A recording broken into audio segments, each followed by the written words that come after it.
Hey, what's up? Hello, this is Alexa Berg, and I just wanted to come on here and try and shoot a podcast and upload it to YouTube and tell you a little bit more about my story, about how I became an IFBB Pro, how I do all the things that I do today, all the health struggles that I've gone through. And I just think it's a really important story to tell.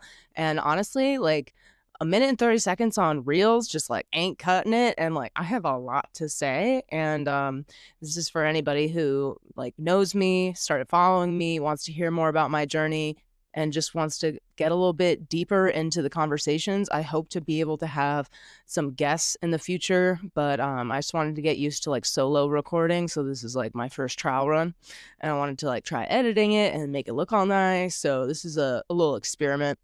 But anyways, so a lot of you guys know me because I'm an IFBB bikini pro, and I became a pro in 2017 when I was 21.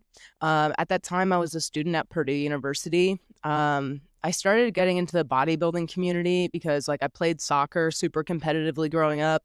And then when I got to Purdue, I didn't want to get the freshman 15. I've never really been a big drinker. And I needed a physical outlet. So when I got to Indiana, which is where Purdue is, I realized that it was really big into either bodybuilding or CrossFit. And I remember being friends with a bunch of fraternity bros, and they were always in the gym. So they taught me like, do 4 sets of 15, do 3 sets of 10 of squats or leg extensions or overhead press for shoulders. And so I started learning about like training for different muscle groups and using sets and reps as a way to like monitor progress. So that was all new to me.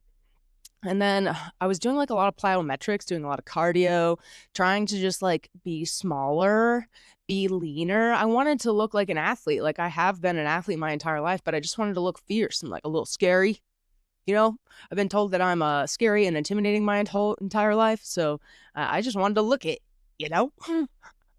So I hired my first bodybuilding coach. I found her on Instagram, and I saw all these like bikini pros, and they were like feminine and super muscular. And I was like, I want to look like that. So I hired her to like really do my nutrition. And when I followed my first meal plan, I got lean super fast.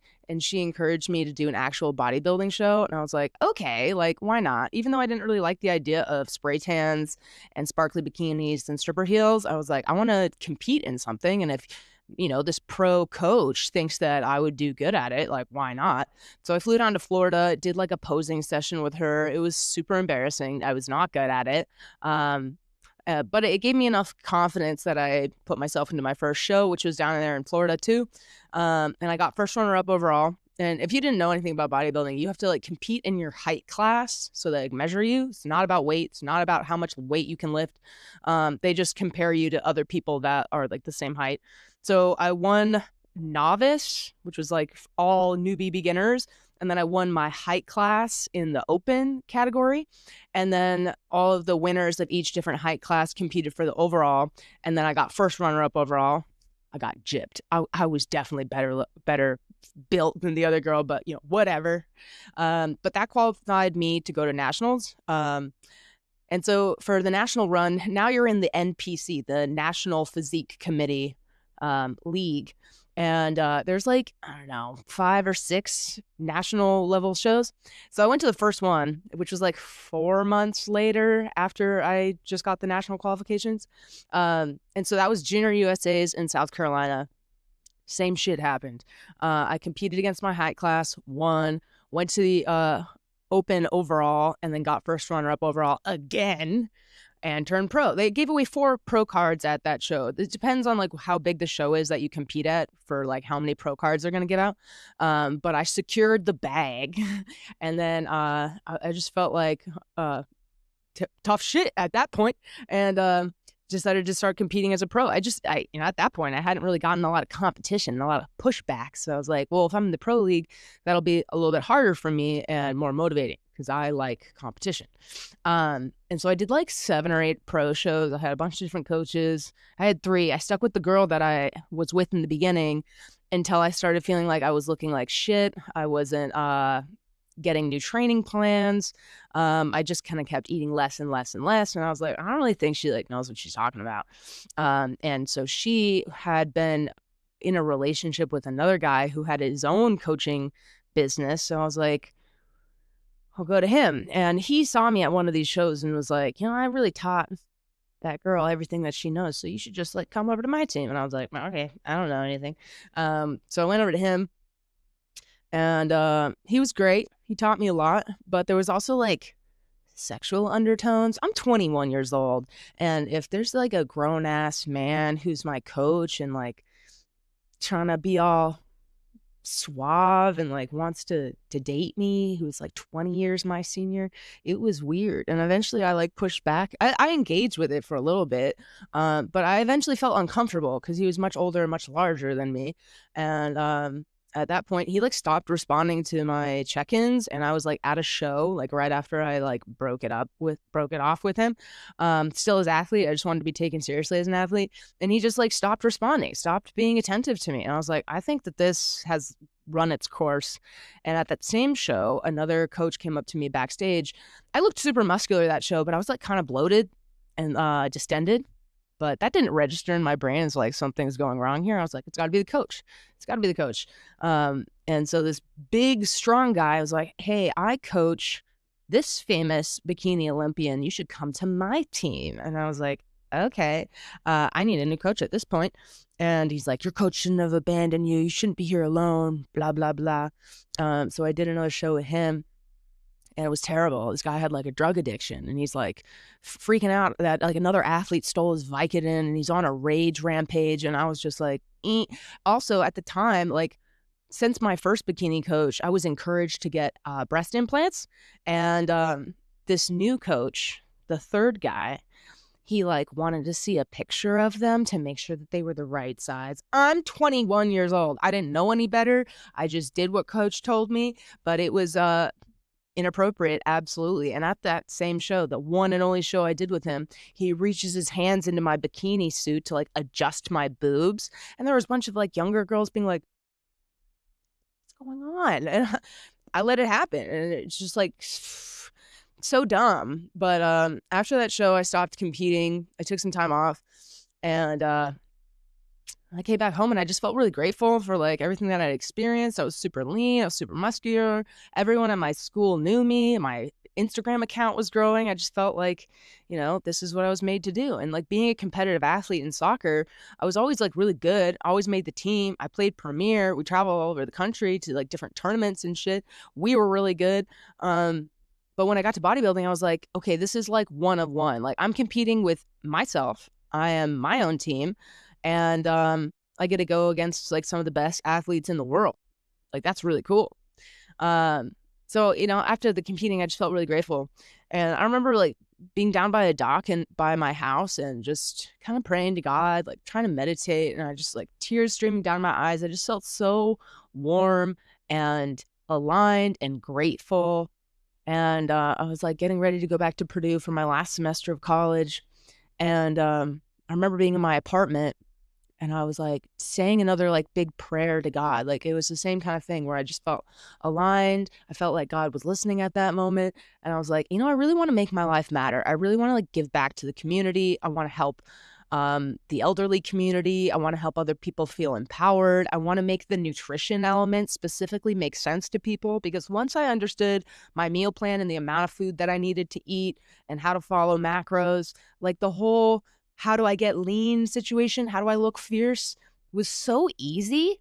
I really just needed to learn that little element, and then it all clicked. And I call it my light bulb moment. And I was like, I want to like get other people to realize how easy this is if they just like followed a strategy, and how to work out in the gym. And I want to affect a lot of people. I want to like be a global influence. I want a big impact. I want to be able to use my platform to engage with a really large audience. Like I've never been afraid of being on stage or being a center of attention. I like attention. I did the talent show a whole bunch growing up.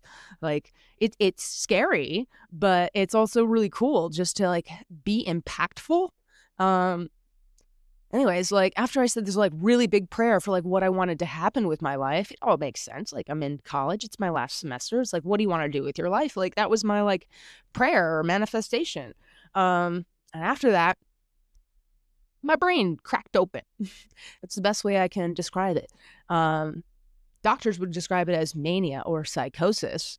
But for me, I felt like I was just like seeing the other side of the world. Like we see things with our 3D eyes, but there's like so many other things like spirits and, energies. Like it kind of felt like I was waking up in the Matrix. Like you could kind of like see the grid and see other things that other people couldn't see.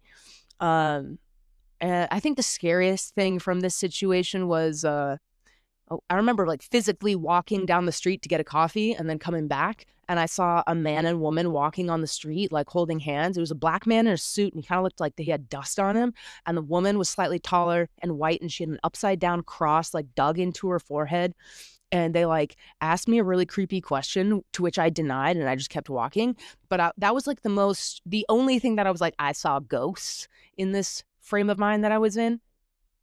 But I also felt like, I was getting visitations from aliens. Like I felt like I was getting messages telepathically. It was like not a scary conversation, but I remember like having multiple instances where I was talking to invisible figures and I could like feel fear in my chest when they came in the room and like a blurry outline and like them sitting on my bed and just like I would receive a message in my head and I'd verbalize it out loud. And I was woke enough to like try and record this conversation. It was just a total trip. At the same time, like I'm getting a lot of like really fast messages in my head. So I was writing everything down in a journal, like symbols, words. I learned a lot of French growing up. And at this time I was like thinking in French. It's like certain messages were coming to me in French, and I thought that was really interesting. I got like chills talking about this right now, like because this is 8 years ago. So, but it was so real to me, and it felt like prophetic. It felt spiritual. I wasn't in danger. I just felt like my brain opened up. I remember seeing like a bunch of animals, like animal symbolism, like a hawk flying over the sky and like seeing a cat and it like turn around and look at me, and like bunnies and wolves, and they were all like near the Purdue campus, and I was like, this doesn't make sense, but like it felt like a sign. So for me, like I was also in Intro to Existentialism, so I was like, I'm getting these like really big aha moments about what the world is. Let me go to the philosophy department and ask questions. So I did that, and then shortly thereafter, I'm like walking around on campus and a cop pulls up and puts me in the cop car. Doesn't ask me any questions. And then I get taken to jail and I'm left there for 2 days.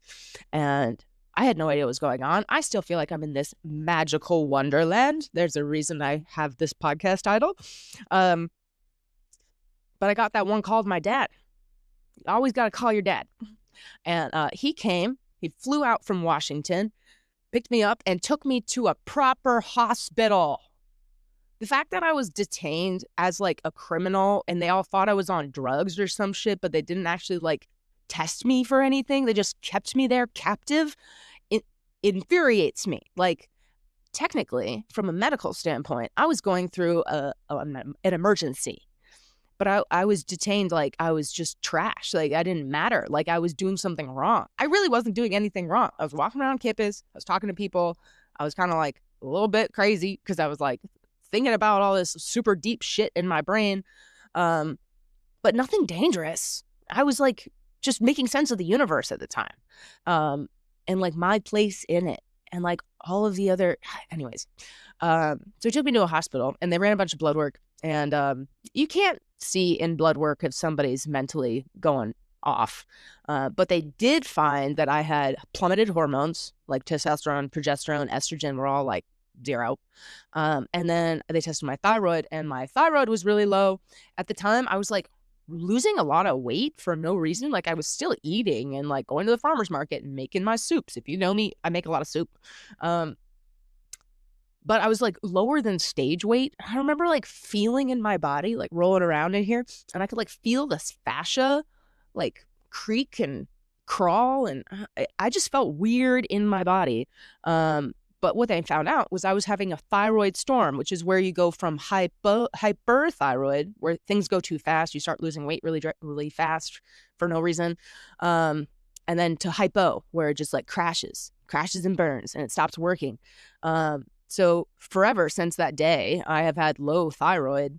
and it just hasn't worked properly. I'm on medication now, but they did test for antibodies eventually, not at that time, but that's another rant. Like, usually if you have thyroid issues, they will not test for antibodies. They'll just be like, oh, this is low, you need medication. We're not going to look into the root cause, though. Let's just give you the medication to make you feel better. So once I found out that I had antibodies, that means I have Hashimoto's, which is the autoimmune form of hypothyroidism. So instead of just like having normal thyroid hormone in my body, when my body detects gluten specifically, it's the one thing they tell you to avoid if you have Hashimoto's, my body will be like, let's destroy the gluten and anything that looks like gluten. Gluten looks like thyroid hormone. So everything just gets destroyed. And the more gluten you eat, the more your body will like diminish your thyroid organ. And yeah, so luckily, like my antibodies were never super, super high. So I think my thyroid is still all there.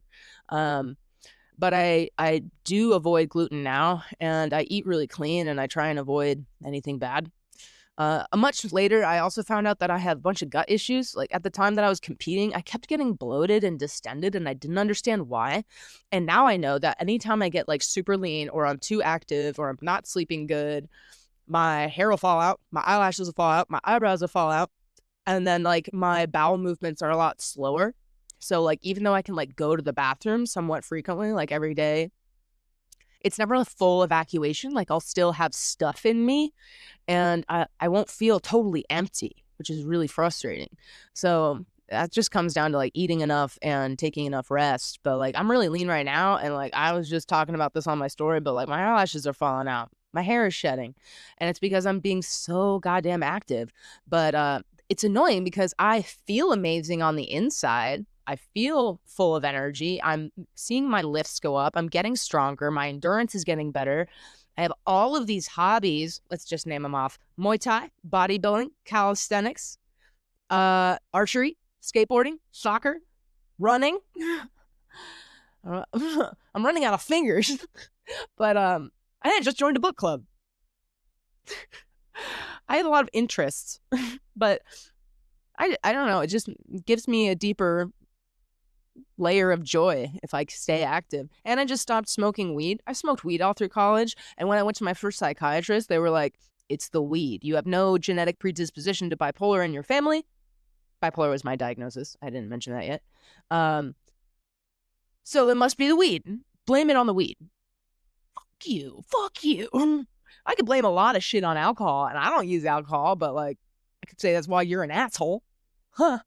But anyways, so I've stopped smoking weed, and the only thing that I've noticed is my sleep is weird. I get a lot of nightmares now.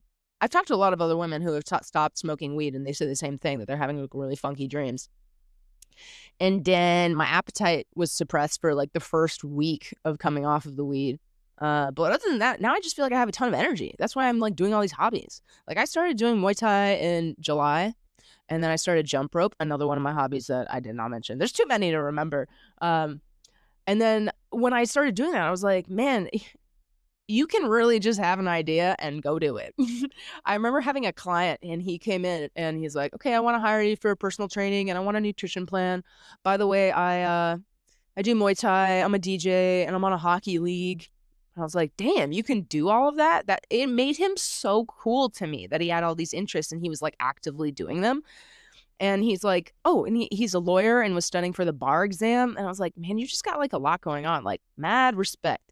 So I hired his Muay Thai coach, and I just kind of like used him as inspiration to just say yes to the things that I was considering doing. And now here I am, a hobbyist. It's great. It's great. But anyways, when I got the bipolar diagnosis, it was really tough. So first I had to go to a mental health facility in Indiana. I don't know if it was because I was like in the system, like because of the jail situation, but I had to go to this mental health facility, and I was there for like, I don't even know how long, 4 months, a long time.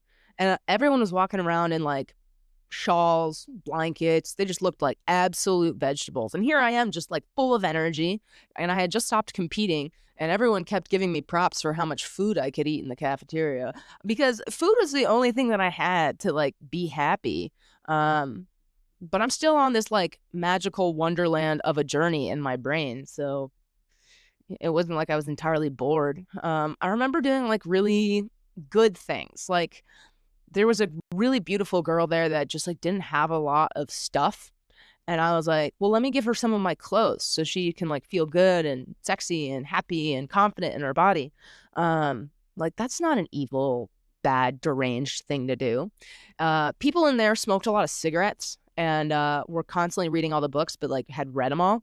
So when I finally got out of this facility, I told my dad, like, I need to go get cigarettes and go get all of the books in my apartment and bring them back. And that's what I did. I was like, remember me, remember the legend.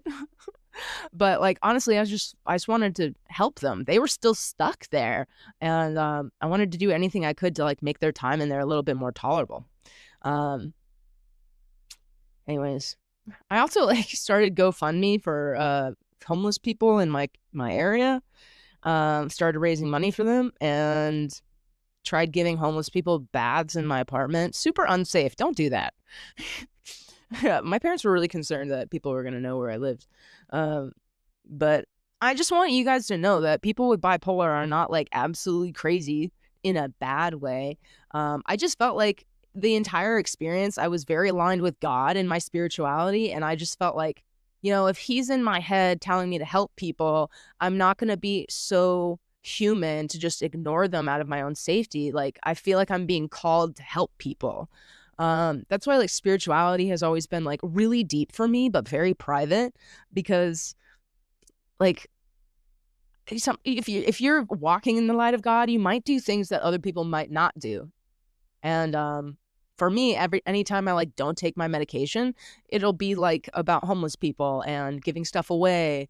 There was one guy he lived on my street, and he was like the first homeless person I tried to help. I gave him a bunch of money, like unnecessary amounts. When he asked, he needed help making rent. I think he was also a scam artist, so I got scammed for sure.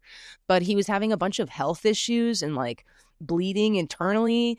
So I started bringing him frozen salmon and blueberries and books and writing annotations in notebooks, trying to like help him be healthier. And every single time I came with these gifts, he was like, God has seen me in you. You've helped me so much. Thank you. You're an angel. And I just felt really good about myself. And that's what happens when I don't take medication, is like I help people at my own expense. And apparently it's very bad. So I don't help homeless people anymore, but I do feel very deeply when I see them, and I want to spring into action. But I also know that like they could just keep asking for money and know where you live if you try and invite them over for help. Anytime I've gone off my medication, I've helped homeless people and tried to feed them and bathe them. So I don't know what that says about me, but I take my medication now very consistently. This does not happen anymore. But I just feel sad that there are living, breathing humans on the street, and I have so much like excess. I have all this knowledge that could help, and all it takes is a conversation and just like connecting to another human. And when I'm, in a manic episode or anything like that, I just feel like I really want to help. So crazy people are not bad. And I look at these people with mental health issues just like talking to themselves on the street, and I'm like, I'm one hop, skip, and a jump away from that. And people are out here just judging the crap out of them. And I look like I do, and people don't bat an eye. And that's why I think it's really important that you know that I've gone through psychosis. I experienced mania. I take medication. I'm extremely responsible. But the reality of having bipolar or going through a manic episode does not always mean destruction. Like, it could mean something else. And I read this book, A Stormy Search for Self, and it really talked about mental health emergencies as being like spiritual awakenings, and how people in like shamanic cultures go through initiations to become a shaman. And it sounds very similar. And before I had this whole like original talk with God on the dock, before all of this started unwinding, I was researching shamanism. Like, I always feel really called to shamanism as just like something I need to research. So I'm gonna stick on that like a drug dog after a scent. But anyways, I just wanted to tell you that story. And I'm still on medication and I still feel really good. I'm still really smart. I still made Dean's List at Purdue. I still became an IFBB Pro. I still got, straight A's. I still can hold down a job. I've had multiple jobs like that made me money. I've impacted a lot of people. I've grown my community. I've helped inspire others to pursue their fitness and realize the things that they can do and what's possible. But I lived in shame and like carried this as a huge burden and never wanted to tell anyone because I thought that they would judge me. I thought that they would think that I'm less than or that I was broken because I felt that way about myself. I felt broken. I didn't feel complete. I didn't feel like the it girl anymore. I felt deeply humbled. And when I started getting back on my Alexa Berg Fit account, because I had abandoned it for a while because I got on my Instagram live and started popping off when I was in the middle of a manic episode. And people still remember that who are in my community. And I hope they find this video because I want to talk about it. But I want to talk about it in a safe place and somewhere that, you have to do a little bit of work to come and find this video. But they still bring it up to me and they're like, I remember when you were blah, blah, blah, blah, blah. You've come such a far way. You've grown so much. And I have. But that's the chip on my shoulder that I carry with me. And it humbles the fuck out of me. Just because you're attractive or got a really good body or you're really educated or you have good parents and you're supported and loved doesn't mean that you don't have your own demons and shit that you've been through. And even to this day, I feel like the people that I connect with most are people that have been through trauma and have come out the other end of it because they've reached their rock bottom and they figured out how to be themselves again. And I think it's really important to get knocked down and figure out how to get back up. Otherwise, life is tough and you're always going to be your own worst enemy. But now I feel like I'm my own best friend. Like I've come through mental health facilities, months of being stuck in psychosis or a mania, being drugged on all these different things until I found one medication that worked for me. And now I take it every day. I take it at night. And I feel totally fine. And I feel like it keeps me even keeled. So if I have like super high emotions or super low emotions, I know that it's in a normal human spectrum of depth and intensity. So I never have to question myself. And that makes me feel good. My parents can also take solace in the fact that I am consistently taking my medication and they don't have to worry about me. I just want everyone just to feel okay and trust me. But I think the hardest part about going through this is like, I didn't feel like anyone believed my truth. Nobody understood my truth. They just saw from the outside looking in.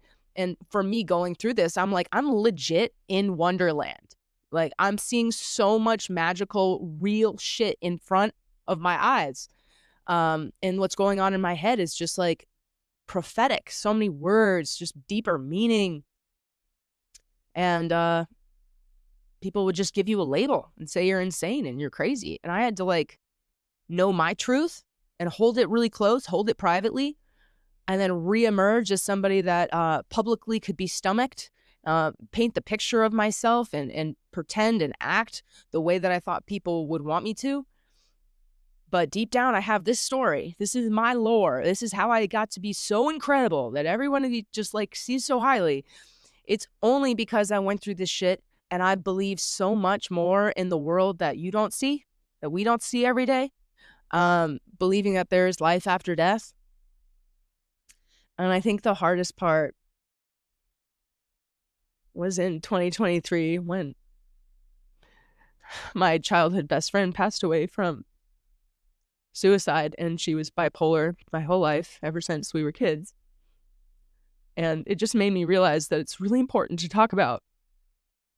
Sorry, this emotion came up so fast, but like that whole situation made me like know that I had to talk about what I went through and how important mental health is and why you need to check in on people. And now when I'm like living my life, the thing that makes me the healthiest is that I have an amazing community on social media and like here in Vegas. I have amazing friends, people that I can talk to if I'm having a bad day, if I'm crashing out, if I'm sad, if I'm angry, if I'm having a really good day, if I got a new record with double unders on my jump rope, or I hit a really high PR on hip thrust. Like I have people that want to celebrate me And it's not just women, it's also men. I'd like to say that I have a lot of trauma with men, and I would call myself a man hater on principle, but I wouldn't be where I am today if I didn't have supportive, loving, loyal male friendship.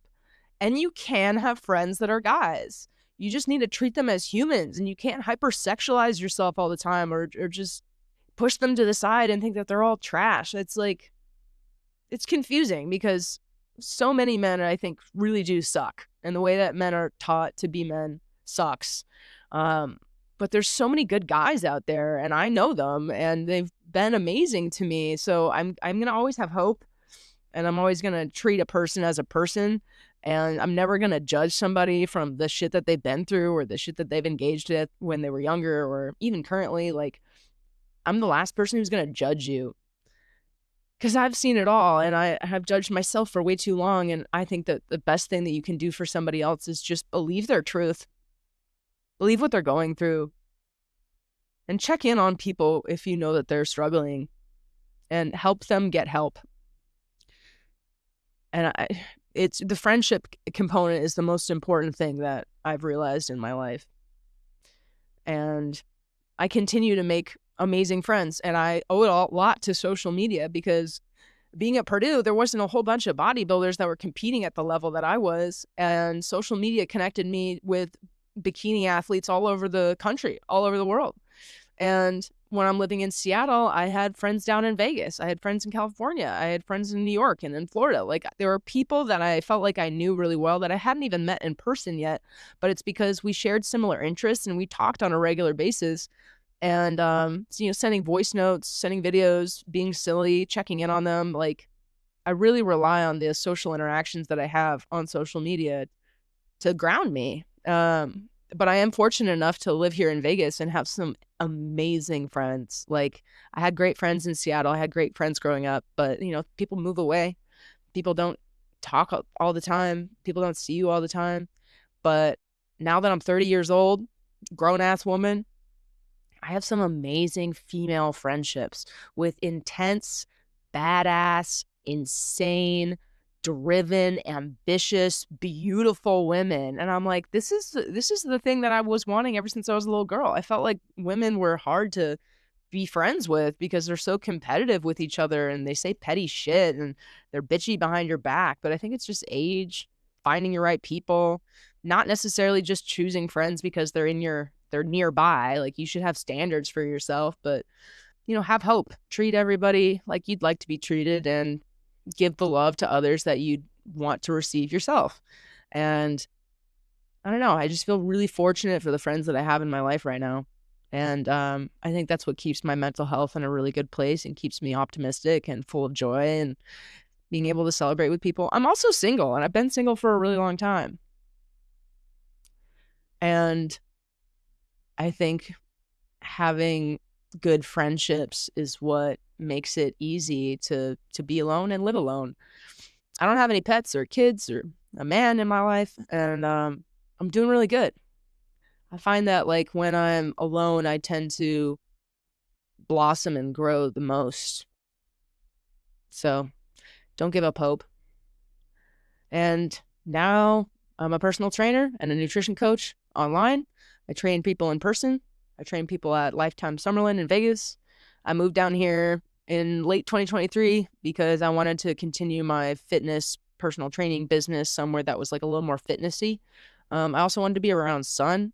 I think the sun component has also really helped my mental health, but I didn't even realize just how much more full of joy I could be just by seeing blue sky and sunlight all the time.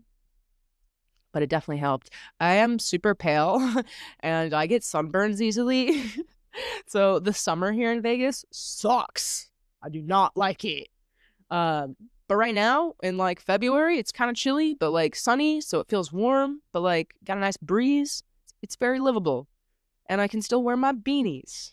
Love my beanies. So yeah, here I am in Vegas. And I had this idea for the Alex in Wonderland podcast when I started like tripping balls. And I never pursued it. And now Khloe Kardashian has a podcast called Chloe in Wonderland. Well, Chloe, you do not have the same deep prophetic story that I had that relates to the name Poser. Come for me. You don't even know me. I'm a tiny ass person. But I have like Alice in Wonderland paraphernalia all over my house, and I love those movies. I loved those books, and it really did feel like I was falling down a rabbit hole and just kept learning and seeing things with weird parallels to the waking reality that we all share and live in. But it was a little silly, a little magical, a little whimsical, a little bit creative and suspicious. I don't know.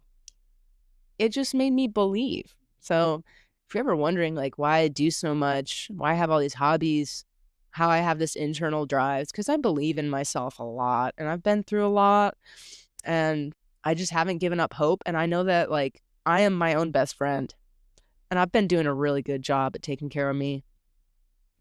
And my goal with this is just to share my story and share my truth and help other people find answers and make sense of their own life and weird things that they've experienced. And also talk about a lot of health struggles. Like I mentioned, I have the Hashimoto's, I have the low hormones. Years after getting these diagnoses, I still have them. But I'm not as symptomatic. Like I mentioned, if I get super lean or I get too active or I don't take enough rest days, symptoms act up. Like right now, like the constipation shit is really annoying because I'm still going to the bathroom, but I just feel so distended and it's annoying. So I'm trying to take the right supplements. I take magnesium. I take betaine HCl to help break down my protein meals, which increases stomach acid. I take ginger capsules and drink ginger tea, which is supposed to help motility and soothe digestion. So I'm doing everything I can from a supplement standpoint. But honestly, I think what I need to do is rest, which is why I decided to film this podcast today and go on this super long rant. Because it's something that I wanted to do, and I wanted to do it well, and I wanted to use all of the right programs to try and figure it out. And then if anyone wanted to watch it, cool. Otherwise, I'll be adding in guests and having more structured topics in the future. But everything's going to kind of come back to this story, whether or not you make it all the way through this video. So I figured it would just give somebody hope, make them believe in themselves and not give up, that you can do exceptional things, but you got to do it. You got to do the work. You got to rescue yourself and you got to be the one to push yourself and be disciplined. You just can't give up. You got to have strategy to get out and move forward. So I'm going to wrap it up here. It's been 37 minutes. This was a nice chat. Hope you guys learned something about me, about yourself. Maybe you believe a little bit deeper in the spiritual, magical wonderland of what's out there. And I just hope you don't give up on yourself, because I'm not going to give up on me.